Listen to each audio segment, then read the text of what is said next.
My wife, now 38 and I, now 41, got married on May 5, 2015. She was the owner of a massage parlor before we got married. She would have to get up close and personal with male and female customers alike. I was surprised my wife had cameras in the massage rooms, but it was legal. As long as the cameras were visible. She said she felt better having everything recorded in case anyone tried to do anything weird or anyone trying to claim she touched them inappropriately. At the end of each night, she would store the video in an archive folder in case she ever needed to defend herself. I would help out in the business sometimes, but it was always up front and taking out the trash. She showed me how to move the camera recording to the archive folder, and I did it for a couple of nights. I was glad I could help her. So it was one less thing she had to do after I got used to doing it for a while. She had me stop. But that was far from the strangest thing she started doing. She started sleeping. With her phone under her pillow and definitely on silent. I never heard that thing make a sound ever again. I wondered how she knew when someone tried to reach her business, but she probably knew because she was always looking at her phone, unless she was giving a massage. She also tried to give me reasons why she didn't need me to work, or better yet, why I didn't want to work. I started to feel pretty hurt and actually asked her why she was pushing me away. She was really surprised. I even noticed her treating me differently. Maybe her judgment was cloudy due to a fair fog. This is when I really started wondering if something was going on. I showed up without telling her while she was in the massage rooms. I dismissed the receptionist, telling her I was there to relieve her lunch break. I opened up the archived file and scrolled through the dates. There were 2 dates within the past 3 weeks that weren't there. I scrolled back as far as the prior year, and the only 2 dates that were missing were within the past 3 weeks. So it was very unusual that any dates would be missing, and the fact that they were recent made me think I was catching on to something I wasn't sure what to do. So I actually called my wife's stepbrother. We were closer than people might think. We hung out together at least 4 nights a week, sometimes staying up until 3 in the morning filming ghost hunting videos. I confessed to him what was going on. And it was hard. I had to make him promise not to tell my wife and really honestly give me his best advice, and that was to leave her. He jumped to that decision awfully fast. I asked him why he thought that so easily. And he told me that my wife had cheated on every single man she ever dated. I said a curse word when I heard him tell me that he said he never told me because he thought every person deserves a chance to start over new. I really wish I would have asked him early on about his sister's past. Maybe he would have told me if I asked, but I wouldn't know now. So I decided to confront her about it to see what she had to say, but be prepared to divorce because something was definitely up. I waited until she was done working one day and we were almost done with dinner. She almost choked on her last bite. When I asked point blank if she was cheating on me, she immediately turned red and asked why. I thought that I told her it was because she deleted 2 security videos. She looked confused, but it was definitely acting. I knew my wife for 10 years at this point. I wasn't stupid. I asked her if I could see her phone, and that was not what she wanted to hear. She was in the middle of telling me she didn't have time to cheat. But that's not what I asked. I knew she was working while she cheated. Probably with the same customer. Both times. That's a close visit for any regular customer. I was trying not to give this information too fast, but I couldn't resist. So I told her I checked the financial logs too. This was a little more foreign to me. But I thought the number of customers she had on the mystery days didn't really match how much money she made. So one of the customers she had logged on those days was probably her AP. She did not like this conversation and how much thought I already put into this. I asked her again for her phone. She looked like she was going to throw up, and she actually did. I felt banned, but I also felt convinced I was right about the whole thing. If that was the case, she deserved to barf while she was doing that. I grabbed her phone out of her back pocket and found tons of texts to one. Sarah. I didn't know if that was a code name or what, but I took screenshots and sent them to myself before my wife stopped throwing up long enough to charge at me.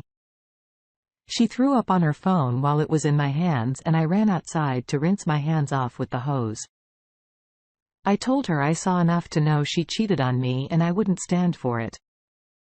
I grabbed my emergency departure bag and went to her stepbrother's house. I slept on the couch while I filed for divorce, hoping they would make her move.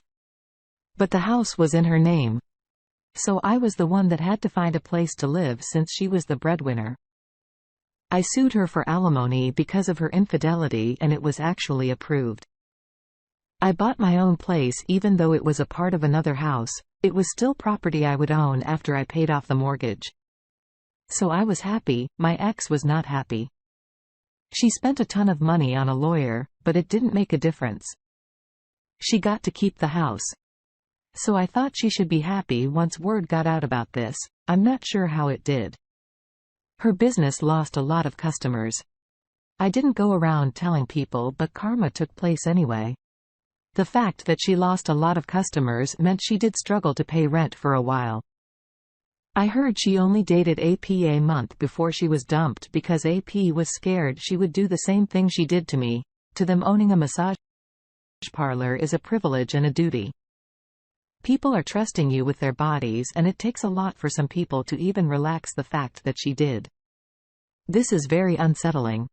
Since then, I've managed to grow my ghost hunting YouTube channel and have a monthly income from that, along with a side job.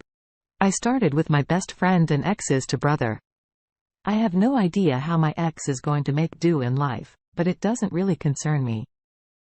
I hope this tale inspires people to remain loyal and respectable. Wow! Thank you for sharing this.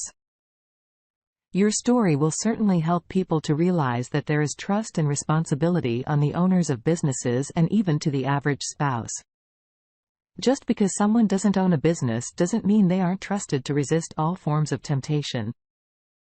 It doesn't matter what your profession is when someone decides to love their spouse and only their spouse, all forms of temptation are powerless.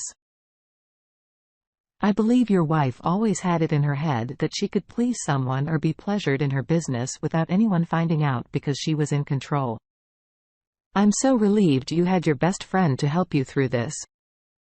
And I'm glad you followed your instincts and thought through your actions. You did what any wise person would have done in this situation. I'm glad you are moving forward in your life. Now, let's get into today's second story. After my wife and I were married for 12 years, we finally hosted a Christmas party. It was the 10th year in our own home.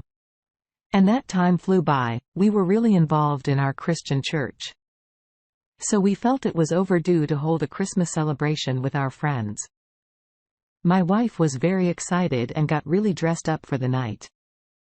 She bought all kinds of alcohol, claiming that people drank in Bible times as well. I just rolled my eyes and let her do whatever she wanted. That was pretty much how our marriage survived so well. For so long, when people started arriving, she started music and brought out the food. The food and drink were so good. It really was a blissful night. Everyone was thanking us and giving us hugs, and we just felt really good. That was until I noticed my wife was missing. Then I didn't feel so good. Although she still probably did.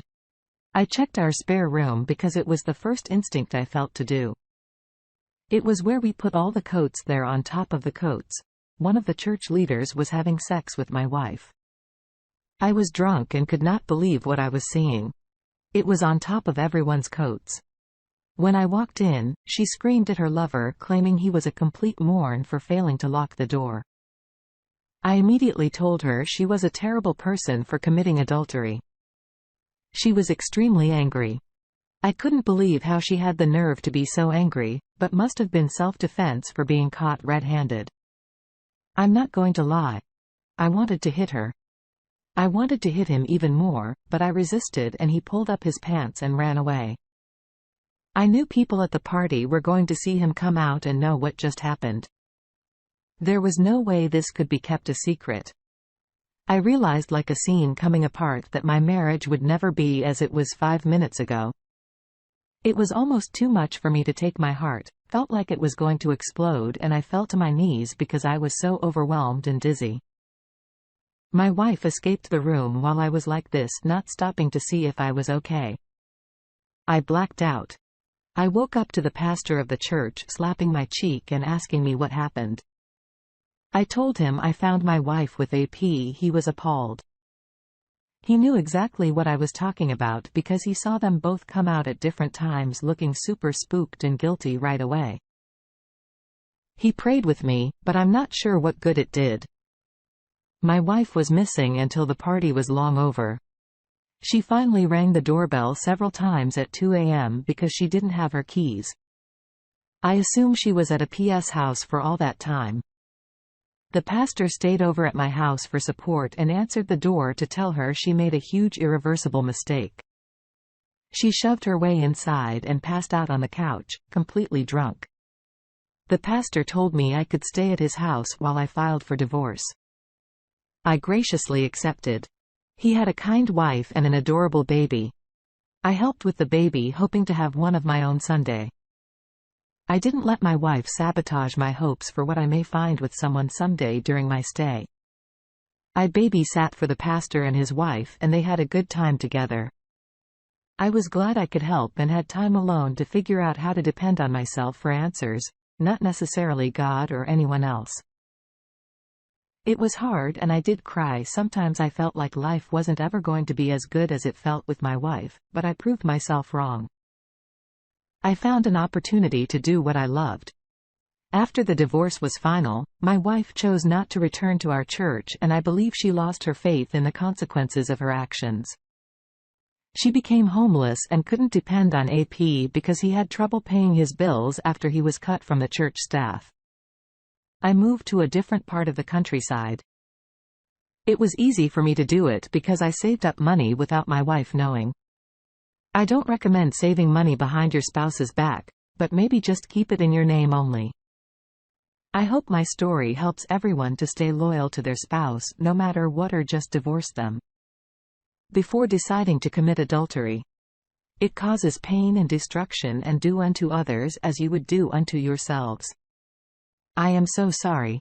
Your wife had the nerve to sleep with a church member at a Christmas party. Everything she stood for went down the drain, and it's always hard to accept that anyone you love would have the nerve to do that. They've built trust with you all this time. But as soon as the opportunity approaches, they do the wrong thing.